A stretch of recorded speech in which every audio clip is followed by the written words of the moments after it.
हे नमः. धर्माचा अजून मूर्तिमान पुतळा भासे जना भूवरी. दीक्षा देऊनी जो जगतिया बद्धास हो उद्धरी. वाणीने वदता भागवती कथा व्यासा प्रती भासला. तो हा गुरुश्री जनार्दनासा पाटांगणी शोभला.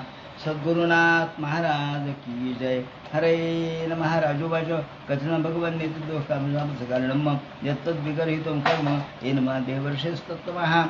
भगवान वेदव्यास वर्णन करून सांगू लागले. शुकाचार्य राजा परीक्षितीला आणि सूत शौनकादिकाला सांगतात. याप्रमाणे यशोदेने भगवंताला बांधलं नव्हे, भगवंतानी यशोदेकडून बांधून घेतलं. भक्ताकडून भगवंत स्वतःला बांधून घेतो. म्हणून त्यांनी सांगितलंय की भगवान स्ववशेनापि कृष्णेनं यसेदं सेश्वरम वशे. भगवान बांधला जाणारा नाही, तो गुणाने बांधला जाणारा नाही, तो गुणरूप नाही, गुणाच्या पलीकडचा आहे. परंतु तो गुणबद्ध होऊ शकत नाही, पण भक्त त्याला गुणबद्ध करतो, हा मुद्दा आहे. भक्त त्याला गुणरूपामध्ये आणतो. भक्तेच्छो पात्त देहाय. भगवान भक्ताच्या इच्छेप्रमाणे देह धारण करतो. म्हणून ज्ञानेश्वर माऊलींनी सुद्धा ज्ञानेश्वरीत सांगताना म्हटलंय की मज अनेत्रासी नेत्र. मला डोळे नाहीत, पण देव म्हणतो भक्त मला डोळे देतो.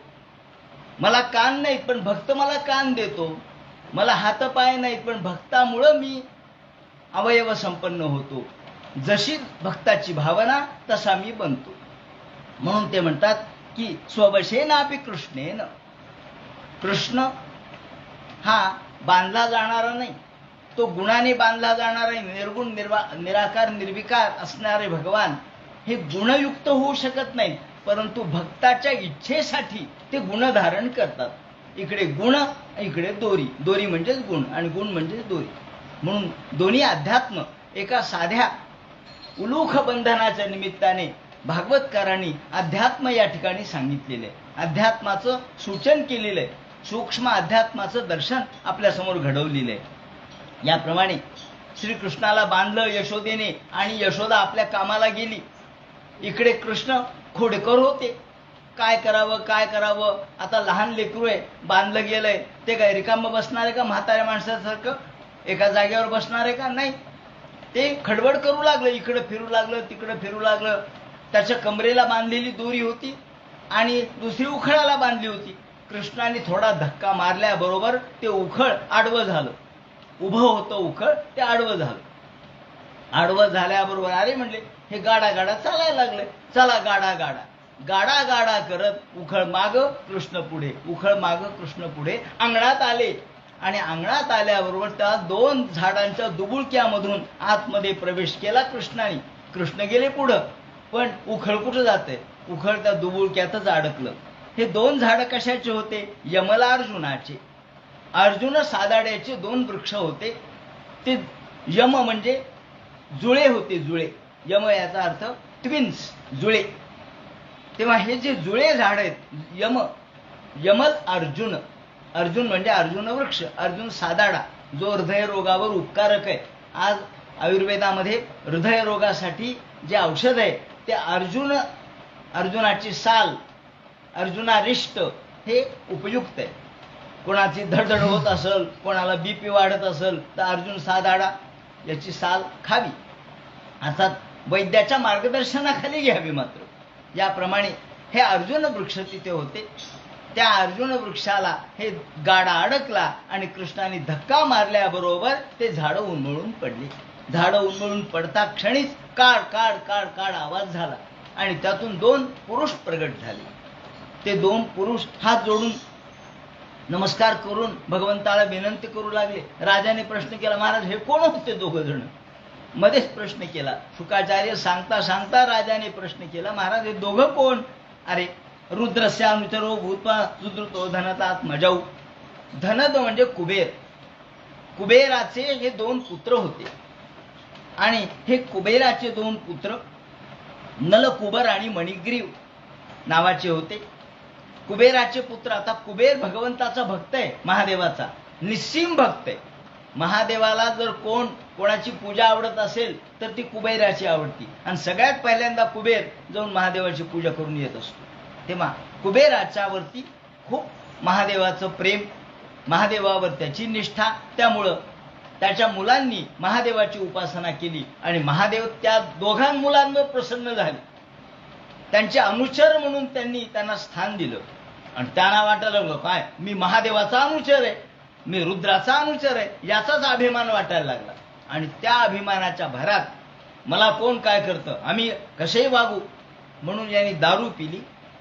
त्याचप्रमाणे त्या वनामध्ये, हिमालयाच्या जवळ असलेलं जे वन आहे त्या कुबेराच्या वनाच्या तिथे त्यांची जलक्रीडा सुरू झाली. त्यांच्या पत्नींसोबत, स्त्रियांसोबत हे जलक्रीडा करू लागले, विवस्त्र स्नान करू लागले. आणि तिथून गंगायाम्भोज वनराजिनी, तिथून गंगा नदी वाहत होती, तिथून धो गंगेच्या प्रवाहामध्ये यांचं हे स्नान सुरू झालं. निर्वस्त्र, वस्त्रहीन होते. तेवढ्यात देवर्षी नारद तिथून चालल्याबरोबर देवर्षी नारदाला पाहिलं की सगळ्या स्त्रिया घाबरल्या. अरे नको, चला आपण आपापले वस्त्र नेसा, नारद शाप देतील. स्त्रियांना लाज वाटली, पण यांना लाज वाटली नाही. निर्लज्ज, नुसते निर्लज्ज नाही, मदोन्मत्त. कशाचा मद होता? हा पैशाचा मद होता. कारण कुबेराचे मुलं आहेत, ज्यांना पैशाला काय कमी. पैशाचा मद होता, सत्तेचा मद होता. कारण राजसत्ता, धनसत्ता सगळे आपल्या जवळ आहे, आणि त्याच्यात रुद्राचे अनुचर आहेत, याचा एक मद होता. म्हणजे माणसामध्ये अनेक मद असतात, त्याला अहम्मद म्हणतो आपण. अहमपणा हा एक मद आहे. अहम्मद, महम्मद हा देखील मदच आहे. आणि तो अहम्मद हा महम्मद आहे, फार मोठा मद आहे. मी अमुक आहे हा जो मद आहे, त्यावर माणूस स्वतःला श्रेष्ठ समजतो आणि बाकीच्यांना तुच्छ समजतो. तेव्हा ह्या सगळ्या मदाच्या उत्कटपणामुळे ते मोठे मदोन्मत्त झाले, उन्मत्त झाले. आणि दारू पिलेले असल्यामुळं त्यांची बुद्धी भ्रंशित झालेली होती. नारद आले काय आणि गेले काय त्यांना काही वाटलं नाही. नारदाने मात्र त्यांच्याकडे पाहिलं, म्हणले अरे मूर्खांनो, तुम्हाला इथून कोणी चाललंय यायलंय याचं सुद्धा अक्कल नाही. तुम्ही स्वतः कुबेराचे पुत्र आहात, रुद्राचे अनुचर आहात, याचा तुम्हाला फार मोठा अभिमान आहे, गर्व आहे, मद आहे, आणि तुम्ही दारू प्राशन केली, बुद्धी भ्रंशित झाली. तुम्हाला वस्त्र नेसाचं भान राहिलं नाही. कोण आलं कोण गेलं याचं देखील तुम्हाला दखल तुम्ही घेतली नाही. तुम्ही आत्ताच्या आत्ता झाडाच्या जन्माला जाताल. म्हणून या ठिकाणी शाप दिला. दारिद्र्यम परमंजनम, त्याने वर्णन केले. दारिद्र्यम परमंजनम, माणसं जर मदोन्मत्त झाली तर त्यांना दरिद्रपण येत असतं. का? दारिद्र्याशिवाय दुसरा उपाय नाही. जो दारिद्र्य ज्याला आहे, अन्नकांक्षी जो आहे, दररोजच्या दुपारच्या भाकरीला जो महाग आहे ना, तो कधी उन्मत्तपणा करत नाही, तो नम्रच राहतो. महाराज तुम्हाला हात जोडले का हो? दुपारची भ्रांत भाकरीची. म्हणून जो निर्धन आहे, जो अन्नकांक्षी आहे, तो कधीच मदोन्मत्त होऊ शकत नाही. म्हणून भूतदृक् ते म्हणतात असता यथा कंटक विद्धांगो जंतोर्न व्यथाम. जसं दुसऱ्याला काटा टोचला म्हणजे आपल्याला त्याचं काहीच वाटत नाही, पण ज्याला काटा टोचतो त्याला कळतं. त्याप्रमाणे याला एकदा दुःख दिलं पाहिजे. म्हणून इंद्रियज्ञानुशिष्यन्ति हिंसापि विनिवर्तते. जोपर्यंत हे झाडाच्या जन्माला जात नाहीत तोपर्यंत यांना अक्कल येणार नाही. आणि असं म्हटल्याबरोबर ते एकदम शरण आले. महाराज आमचं चुकलं, आम्हाला झाडाच्या जन्माला पाठवू नका. ते म्हणले नाही, माझ्या तोंडून शब्द गेलाय तो सत्य आहे, मग आता उशाप द्या. आम्ही हात जोडले. ते म्हणाले जेव्हा भगवान गोपालकृष्ण द्वापार युगामध्ये अवतार घेतील आणि या गोकुळामध्ये क्रीडा करतील, त्यावेळेला त्यांचा स्पर्श तुम्हाला होईल, त्यांच्या गाड्याचा, त्यावेळेला तुम्ही मुक्त व्हाल. ज्याप्रमाणे पण तुम्हाला माझी स्मृती कायम राहील. तुम्हाला एवढाच उशाप देतो की तुमची आठवण कायम राहील. स्मृतिस्यान्मत प्रसादेन तत्रापि मदनुग्रहात. तुमची बुद्धी शाबूत राहील. तुमच्या लक्षात येईल की आपण वृक्ष झालो का? केवळ नारदाचा उपहास झाल्यामुळे. तेव्हा आता मात्र असं वागायचं नाही.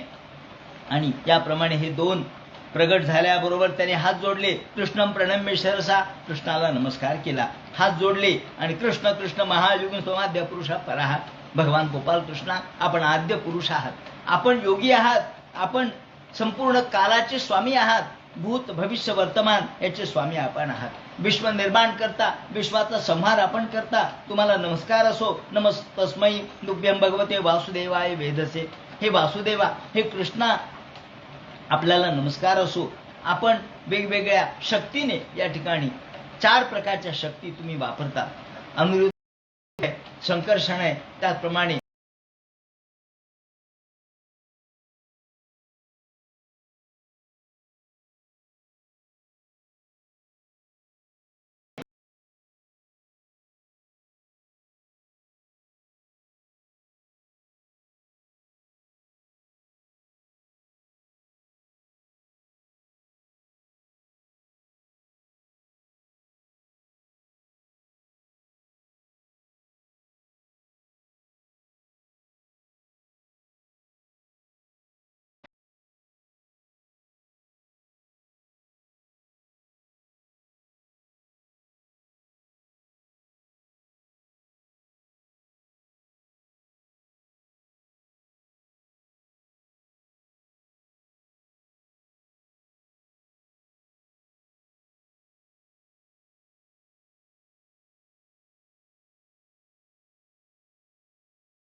दृष्टी सताम दर्शनेस्तु भवत्तनूनाम.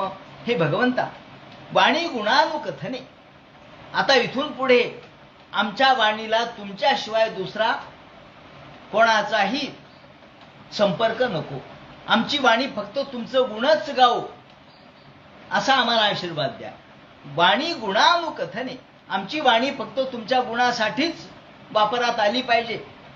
वाणी आहे म्हणून बडबड करायची नाही. मुखमस्थिती वक्तव्यम, तोंड आहे म्हणून बोलायचं नाही. भगवंताचं नाव घ्या तर त्या तोंडाचं सार्थक आहे, त्या वाणीचं सार्थक आहे, त्या जिभेचं सार्थक आहे. वाणी गुणानुकथने.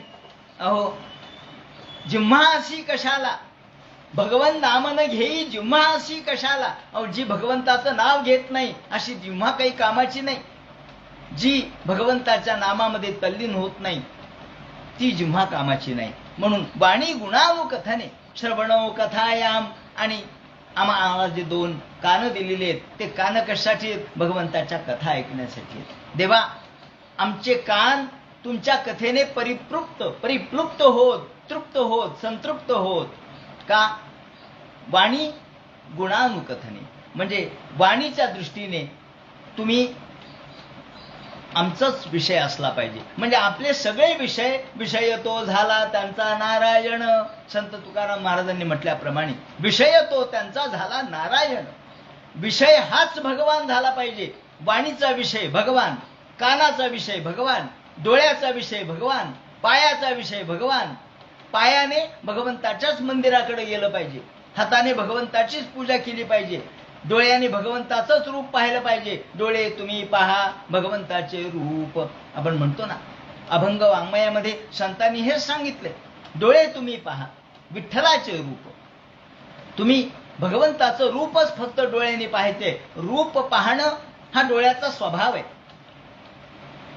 डोळे हे इंद्रिय, रूप हा विषय आहे. इंद्रिय आणि विषय याची तादात्म्यता असते. मग इंद्रिय डोळे आहेत, विषय रूप आहे, पण काय पाहायचं हे तुमच्या हातात आहे ना. मोबाईल तुमच्या जवळ आहे, मान्य आहे, मोबाईलमध्ये नेटही टाकले, पण काय पाहायचं हे तुमच्या हातात आहे. तुम्ही जर काही पाहत बसलात, विकृत गोष्टी पाहत बसलात, तर तिकडं वाहवत जाताल. म्हणून त्यांनी सांगितलं की तुमच्याजवळ सगळं काही दिलेलं आहे, परंतु तुम्ही ते सत्कारणी लावा. योग्य भगवंताच्याच कारणासाठी त्याचा उपयोग झाला पाहिजे. म्हणून वाणी गुणानुकथने श्रवणो कथायाम. वाणी भगवंताच्या गुणासाठी, गुणानुवर्णनासाठी वापरली पाहिजे. कान हे भगवंताच्या कथेसाठीच वापरले पाहिजेत, कथाश्रवणासाठी वापरले पाहिजेत. आणि हात भगवंताच्या पूजेसाठी. आणि पादयोर्नः, पायाने भगवंताकडेच गेलं पाहिजे. सर्व धर्मान परित्यज्य मामेकम शरणं व्रज. सगळे धर्म सोडून द्या. कोणते धर्म? हिंदू, मुस्लिम, ईसाई, पारशी हे धर्म नाही, इंद्रिय धर्म. सगळे इंद्रिय धर्म सोडा, सांसारिकता सोडा, प्रापंचिकता सोडा आणि माझ्या भजनी लागा. सर्व धर्मांत परित्यज्य मामेकम शरणम व्रज. आणि असा जो असतो, संतांनी शिवसेवा म्हटलंय त्याला.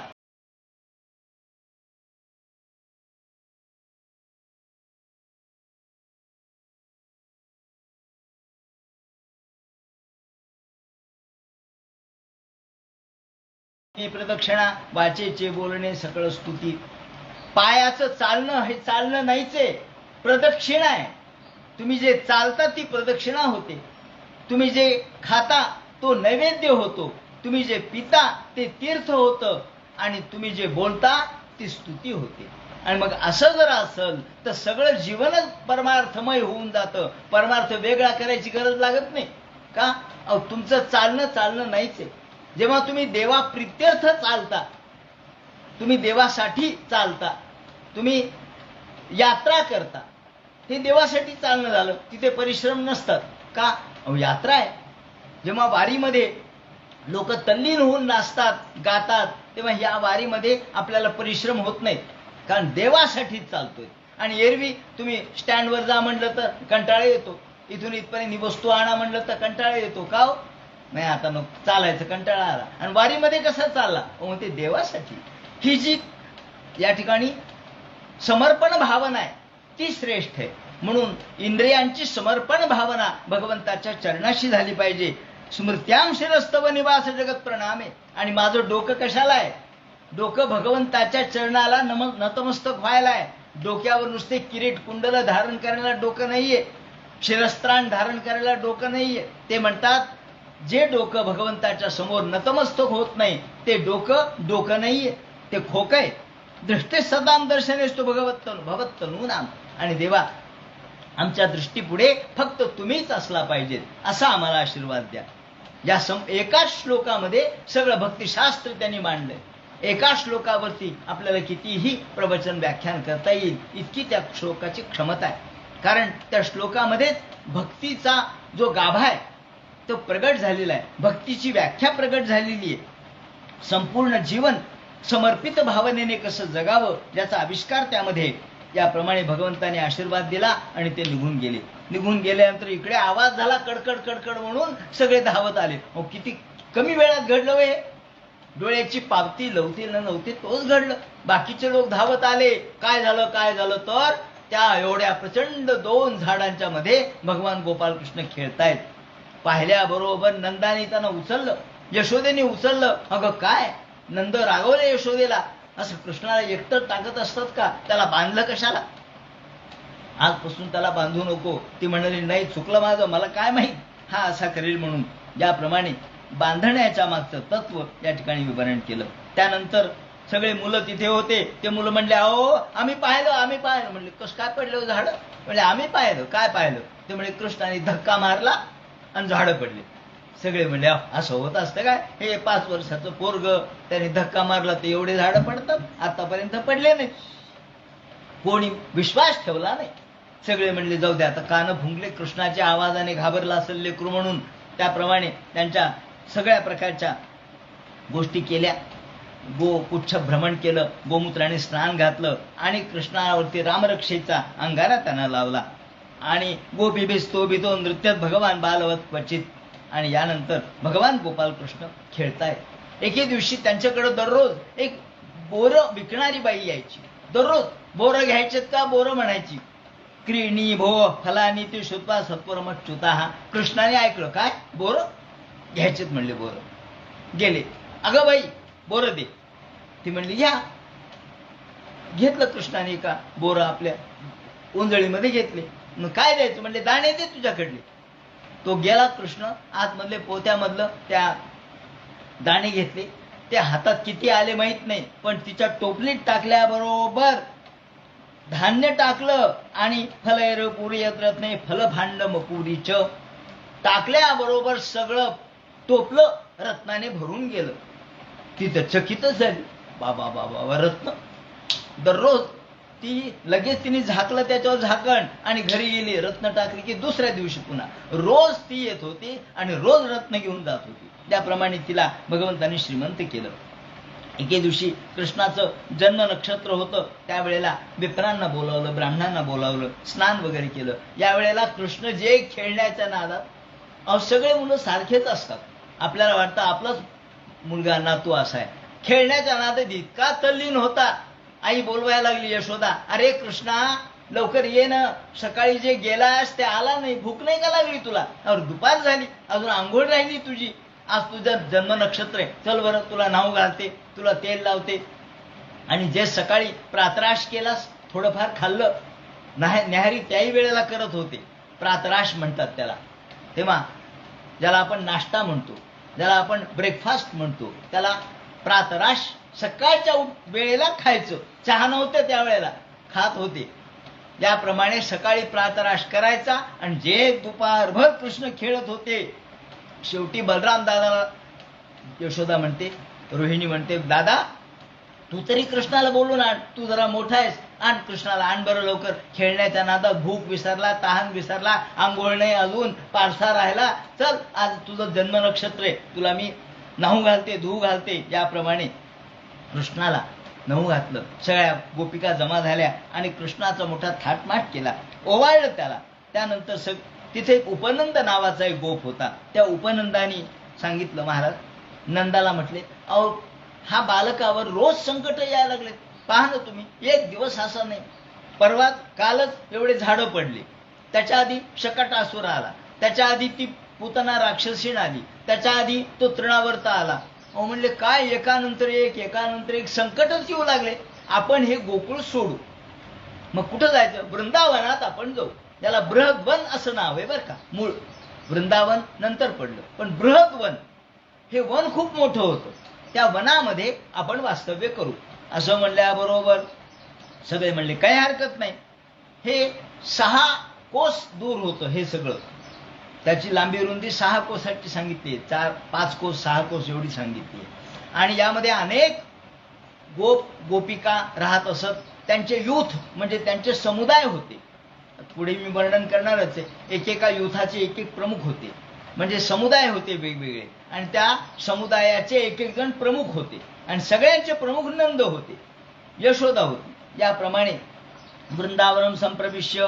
वृंदावन कसं होतं तर सर्व काल सुखावहम, एअर कंडिशन होतं. सर्व काल सुखावहम, कोणत्या काळामध्ये आनंदच वाटायचा, कधी दुःख आलं नाही. वृंदावन म्हणजे आनंदाचं वन होतं. हे इथे सगळ्यांनी अर्धचंद्राकृती आपापले गाडी लावली, अर्धचंद्राकृती. याप्रमाणे या वृंदावनामध्ये हे सगळे राहायला गेले. तिथे यांचं खेळणं सुरू झालं. सगळे म्हणले बरं झालं, इथे यमुना जवळ आहे, झाडे जवळ आहेत, पोरं आपल्या डोळ्यासमोर राहतील. हो म्हणते काही हरकत नाही. मुलांनो छोटे छोटे वास्त्र घेऊन जा बरं. म्हणून लहान लहान वास्त्र कृष्ण बलराम घेऊन चालले. आता 5-5, 6-6 वर्षाची मुलं झाले, लहान लहान वास्त्रांना सांभाळू लागले. जाता जाता वेणू वाजवायची, कधी उड्या मारायच्या, कधी वानरासारखीच खेळायचं, कधी पक्षासारखं खेळायचं, कधी वरतून पक्षी चालला आणि त्याची सावली पडली की त्या सावलीबरोबर पळायचं. काय एक एक गोष्टी कृष्णाने केल्या. वृषायाम आनंदर्दव, आणि नाचत खेळत बागडत उड्या मारत गाणे म्हणत, या झाडावरून उडी मार, त्या झाडावरून उडी मार, कधी खाली मार, कधी झोका खेळ, कधी सुरपारुंब्या खेळ. याप्रमाणे करत करत करत भगवान आपल्या सगळ्या बालगोपालांसह फिरत असताना वासराच्या रूपाने, आता सगळे वासर घेऊन चालले कृष्ण, त्या वासरात एक राक्षस घुसला. त्याला वाटलं यांना काय कळते, वासराच्या रूपात हा एक वासरू. बलराम दादाने कृष्णाकडे पाहिलं, कृष्णा बघितलं का? कृष्ण म्हणले लक्षात आलं माझ्या. नुसती खूण केली, खुणावलं. कृष्णाने त्या वासराला पुढं पुढं पुढं जाऊ दिलं आणि कृष्ण त्या वासराच्या मागे गेले. जे त्याचं शेपूट धरलं, गरगर गरगर फिरवलं आणि त्याला एका झाडावर आपटून टाकलं. 10 दिवशी तो राक्षस मारला. त्यानंतर बकासूर हा बकीचा म्हणजे पूतनेचा भाऊ होता आणि आघासुराचाही भाऊ होता. पूतनेचा भाऊ आपल्या बहिणीला याने मारलं म्हणून इथं आला, आ करून बसला. सगळे म्हणले बघा नो काय छान बगळाय, काय छान बगळाय. कृष्ण जवळ गेल्याबरोबर यांनी बगळ्यांनी कृष्णाला तोंडातच घेतलं, आ करून. बाबा कृष्ण गेला, कृष्ण तोंडात गेला बगळ्याचा चोंचीत. सगळे ओरडू लागले. कृष्णाने आपलं अग्निरूप प्रगट केलं. आगच झाले, आग झाली नुसती. त्याच्या टाळूची आग होऊ लागली. टाळूची आग झाल्यामुळे त्याने एकदम बाहेर फेकलं कृष्णाला. बाहेर फेकल्याबरोबर कृष्णाने त्याचा खालची चोंच धरली, वरची चोंच दुसऱ्या हाताने धरली आणि टरटर टरटर त्याला फाडून टाकलं. त्याप्रमाणे घटना घडली.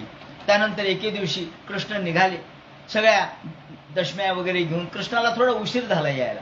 कृष्ण म्हणले, मुलांनो तुम्ही थोडं पुढं जा, मी यायच लागलोय मागून. सगळे मुलं पुढं पळाले. कृष्ण आणि बलराम थोडे उशिरा निघाले. क्वचित वनाशाय मनोदत व्रजात. सकाळची वेळ होती आणि हे निघाले वासर चारत चारत. सगळे मुलं पुढे गेले तर तिथं आ करून एक अघासूर बसला होता. मोठाचे मोठा असणारा हा साप, अघ याचा अर्थ मोठा अजगर ज्याला म्हणतात. हा अजगर आ करून बसला. सगळ्या मुलांना कळलंच नाही अजगर आहे हा. त्याला वाटलं गुहाच आहे. सगळे मुलं त्या गुहेत गेले. सगळे मुलं गेले. त्याचप्रमाणे वासरं गेले. त्या गुहेत गेल्याबरोबर आता तो फक्त कृष्णाची वाट पाहत होता. तेवढ्यात कृष्ण आले आणि आल्याबरोबर कृष्णाने पाहिलं, अरे आपली मुलं कुठं दिसत नाही आणि याच्यात गेलेत काय? अरे हा तर अघासूर आहे. कृष्ण आतमध्ये गेल्या. अघासुराच्या तोंडात गेल्याबरोबर त्याला वाटलं की आता कृष्ण आले तर आपण यांना खाऊन टाकावं. म्हणून वरचा ओठ तो खाली खाली खाली आणू लागला. तोच भगवंतांनी ओळखलं आणि या सगळ्या मुलांना भरा भरा भरा भरा बाहेर काढलं. मुलांना काढलं, त्याचप्रमाणे वासरांना काढलं, गायींना काढलं. आपल्या शक्तीने सर्वांना क्षणात बाहेर काढलं. कारण आतमध्ये याच्या विषाने ते जवळपास बेशुद्धच पडायला लागले होते. अशा अवस्थेत त्यांना विषारी वायूचा बाधा झाली आणि कृष्णाने त्यांना बाहेर काढलं. तेवढ्यात याचा वरचा ओठ खाली येईपर्यंत कृष्णाने आपलं प्रचंड रूप प्रगट केलं आणि त्याचा ओठ फाडून टाकला. तान वीक्ष कृष्ण सकला अभयप्रदो. आणि कृष्णाने त्याला ठार मारलं. याप्रमाणे अघासुराला मारलं. त्यानंतर कृष्ण आणि सर्व बालगोपाल खेळू लागले. राजा ब्रह्मण कालांतर कृतम तत्काल कथम भवेत. आणि यावेळेला कृष्ण खेळता खेळता खेळता सगळे असे त्या ठिकाणी बसले. दुपारची वेळ झाली. म्हणले आपण झाडाखाली बसा, मी गायी कुठे आहेत ते बघून येतो, वासरं कुठे आहेत ते बघून येतो. म्हणून कृष्णाने सगळ्या मुलांना बसवलं आणि वासरं शोधण्यासाठी कृष्ण गेले. वासराचाच पत्ता नाही. म्हणजे वासर इकडे चरत होते, वासरू दिसेना. परत आले तर मुलं गायब. अरे म्हणले. आणि मग लक्षात आलं, अरे ब्रह्मदेवानी आपली माया केली का? ब्रह्मदेवाला काय वाटतं, त्याच्या मायेमध्ये मी फसतोय का? वत्सा समीपे पत्वित्वा तर तुझ्याकडे श्रीणाम पाहिलं. आणि मग यावेळेला कृष्णाने सर्व आपल्या मायेच्या द्वारे गोप, त्याचप्रमाणे काठी, वत्स, तसंच शिदोरी, शिंके हे सगळेच कृष्ण झाले. आणि कृष्णाने आपलं स्वतःचं रूप सगळीकडे प्रगट केलं. खेळायला लागले. पुन्हा हुतुत चाललाय, हमामा चाललाय, सुरप्या रुंब्या चालल्यात, वासरं पळतायत शेपूटवर करून, कृष्णाची क्रीडा चालली आहे, बलराम दादा आहेत. तेवढ्यात यांनी सगळे गोप पळवलेले, वासरं पळवलेले ब्रह्मदेवानी मायागारात नेऊन टाकले. गोपांना हरण केलं होतं, मायागारात नेऊन टाकलं. अरे पाहिलं खाली तर कृष्ण खेळतायत गोकुळामध्ये. आणले काय कृष्णाने आपले सगळे वत्स घेऊन आला काय कृष्ण? सगळे गोपाळ आणले का?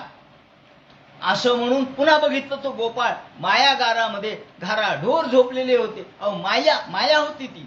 मायागारामध्ये झोप लागली होती यांना. सगळे निद्रावश झालेले. अरे म्हणले हे तर झोपलेत. पुन्हा आणून टाकलं काय कृष्णाने? पुन्हा येतोय, पुन्हा पाहतो, पुन्हा खाली गोकुळात पाहतोय, वृंदावनात पाहतोय, पुन्हा आपल्या मायागारात पाहतोय. आणि मग मात्र भ्रमित झाला. हे खरे का ते खरे हे त्याला कळेना. आणि मग मात्र या वेळेला कृष्णाने सगळी रूप धारण केली होती. गोपाळे तोच झाला, शिंके तोच झाला, काठ्याई तोच झाला, त्याचप्रमाणे शिदोरी तोच झाला, गोपाळही तोच झाला. हे सगळे भगवान गोपाल कृष्णाचं स्वरूप सगळं कृष्णाने प्रगट केलं. आणि हे पाहता क्षणिक मग मात्र ब्रह्मदेव स्वतः शरण आले आणि ब्रह्मदेवानी भगवंताला प्रार्थना केली. ब्रह्मदेव म्हणतात, हे देवा, चार तोंडाचे ब्रह्मदेव हंसावर बसून खाली आले आणि प्रार्थना केली, देवा माझं चुकलं, मला क्षमा करा, मला मी माया टाकायचा प्रयत्न केला, पण स्वयमेव विमोहिता, मी स्वतःच मोहित झालो देवा.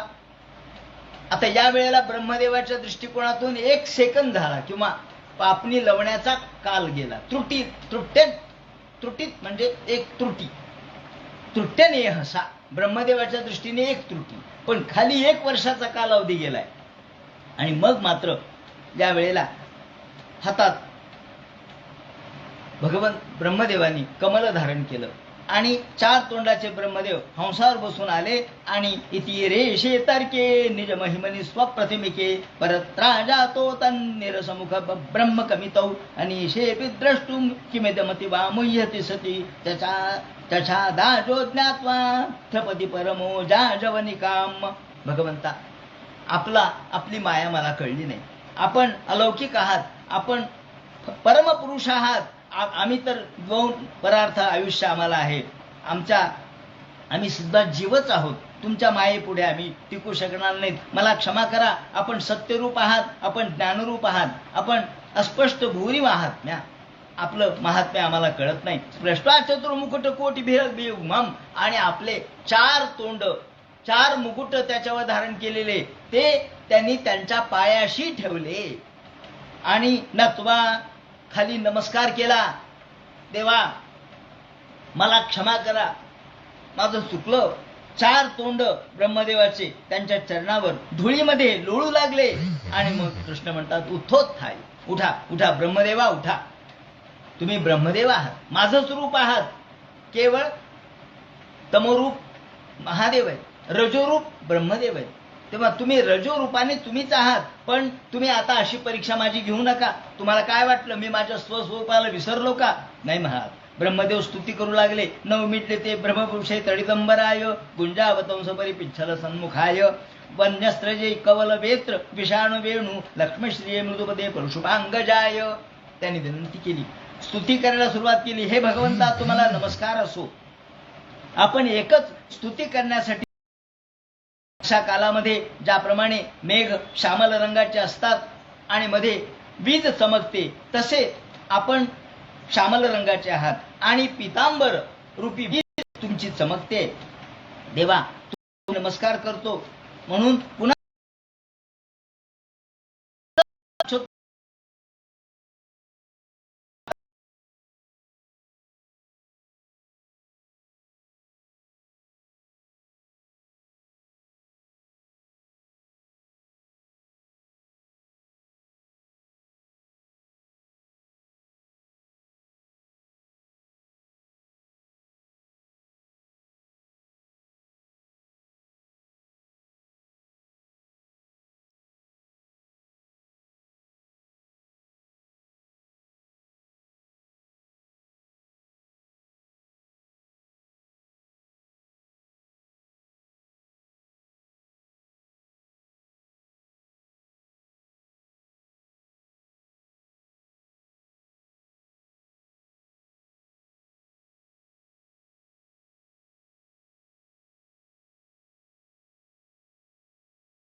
कोणत्या?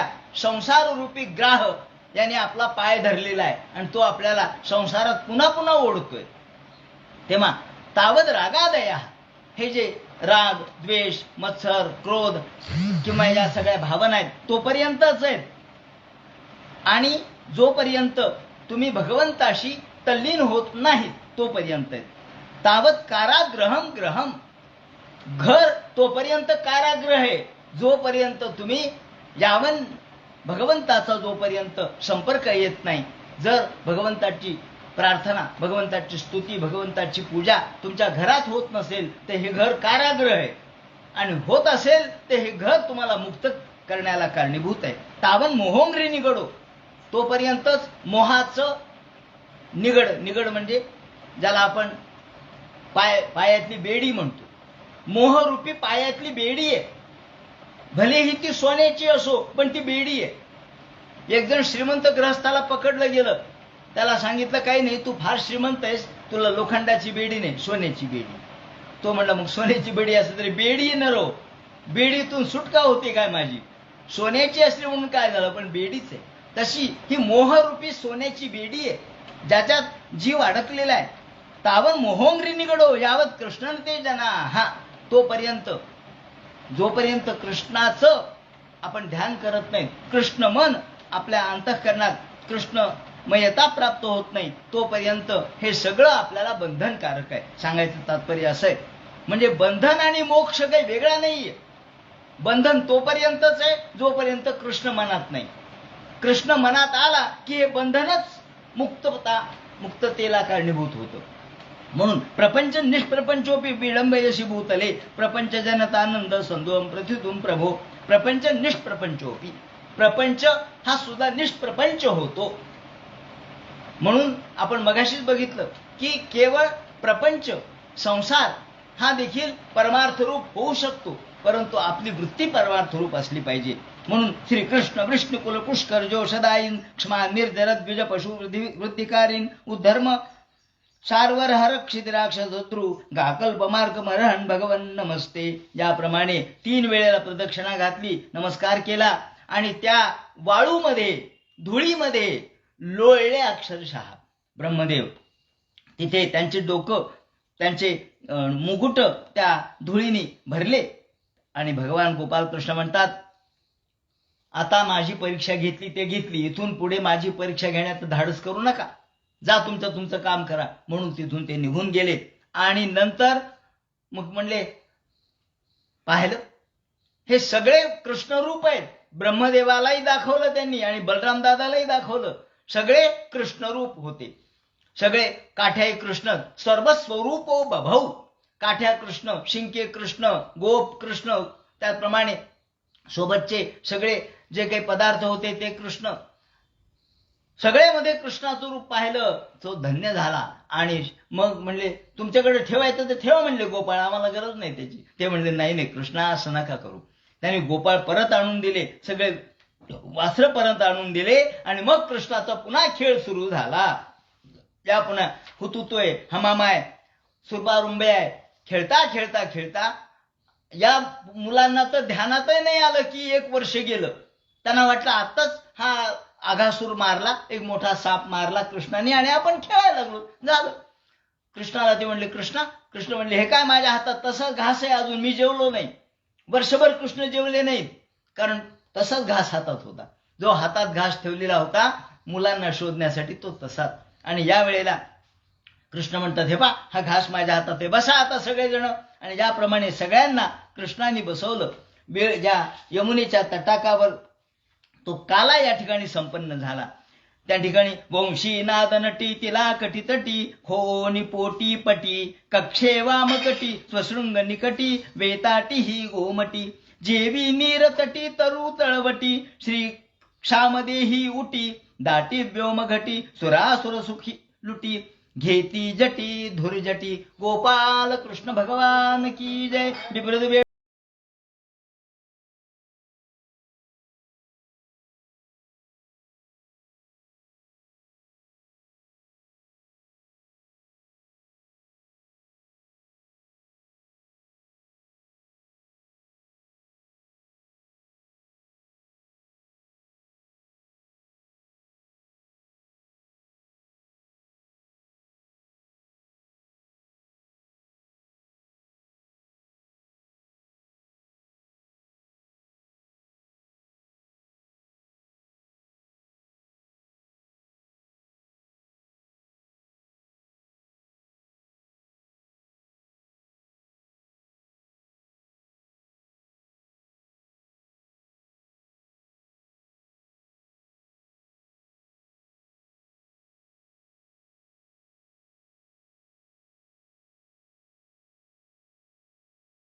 स्वतः.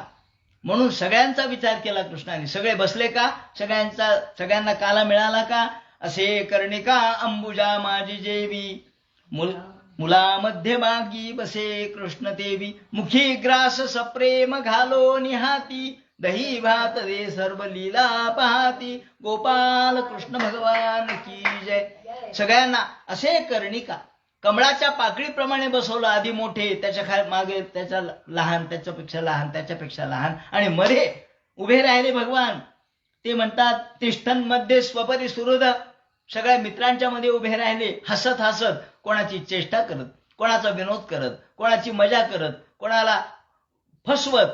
याच्या हातात काला देता क्षणी दुसऱ्याच्या हातात द्यायचा आणि मग हसायचं. हाही नर्मभित सवय. ही हास्यही पाहिजे. माणसाच्या जीवनात हास्य सुद्धा पाहिजे, पण ते नर्म थोडं पाहिजे, जास्त नकोय.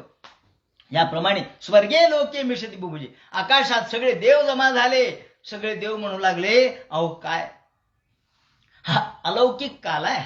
हा अलौकिक असणारं, आपल्या स्वर्गामध्ये सुद्धा न मिळणारं हे अमृत आहे. भगवंताच्या हातामधून जो काल्याचा प्रसाद मिळतो तो अमृतापेक्षा मोठा आहे. चला आपण जाऊ.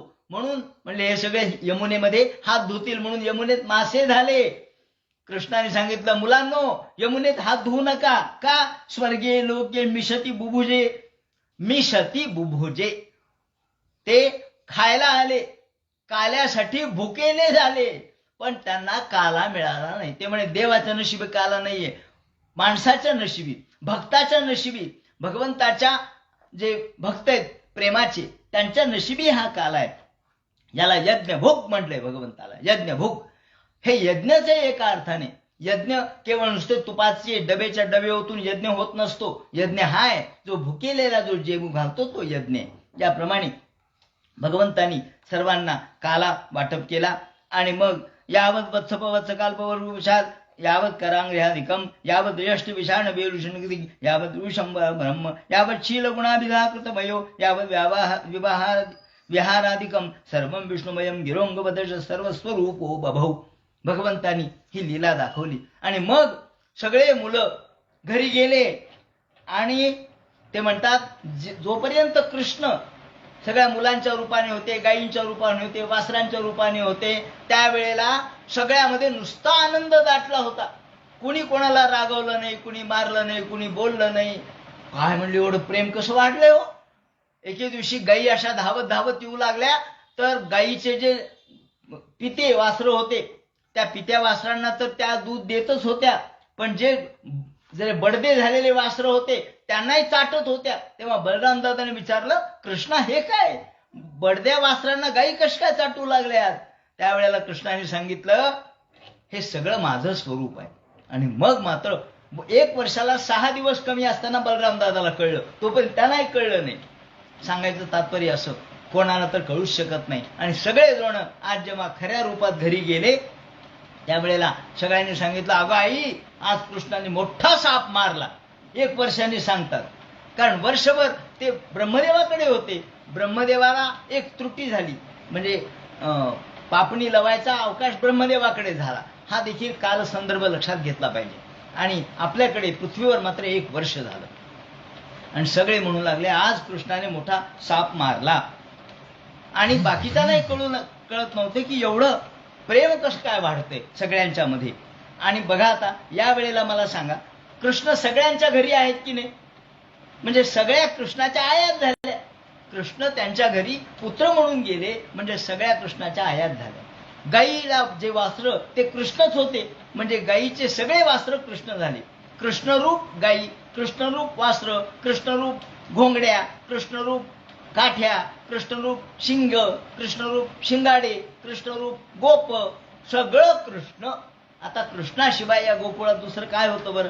काही नाही. म्हणून कृष्णमयता ह्या गोकुळाची आपल्याला दिसते. याप्रमाणे सर्वांनी सांगितलं. आणि मग पुढे भगवंतांनी भवांबुधीर्वत्स पदम पदम पदम पदम पदम यद विपदान तेषाम. भगवंताच्या पदाचा जो उपासक आहे त्याला कधी विपदा प्राप्त होत नाही.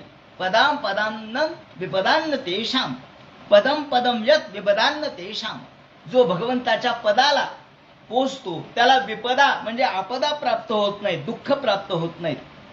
त्याप्रमाणे पुढे हे मुलं खेळू लागले आणि एके दिवशी असंच मुलं आले आणि मुलं म्हणले, अहो कृष्णा, बलरामा, हे जे पलीकडचं वन आहे ना, त्या वनामध्ये खूप चांगली शिंदाड आहेत, शिंदीचे फळ आहेत, शिंदी ज्याला म्हणतात, शेंदाड किंवा शिंदी चांगले आहेत. ते शिंदीचे फळ, त्याचा सुगंध येतोय, ते आपल्याला खायचे.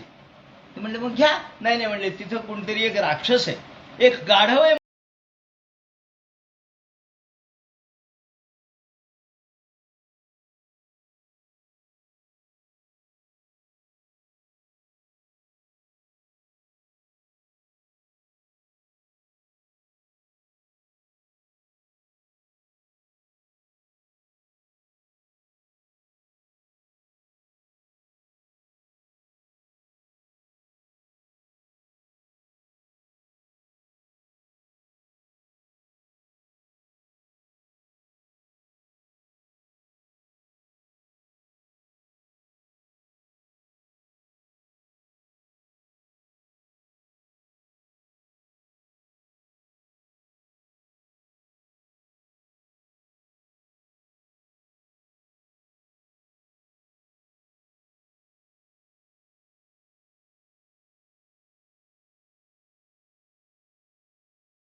कुंडली कवर विठ्ठल सीता का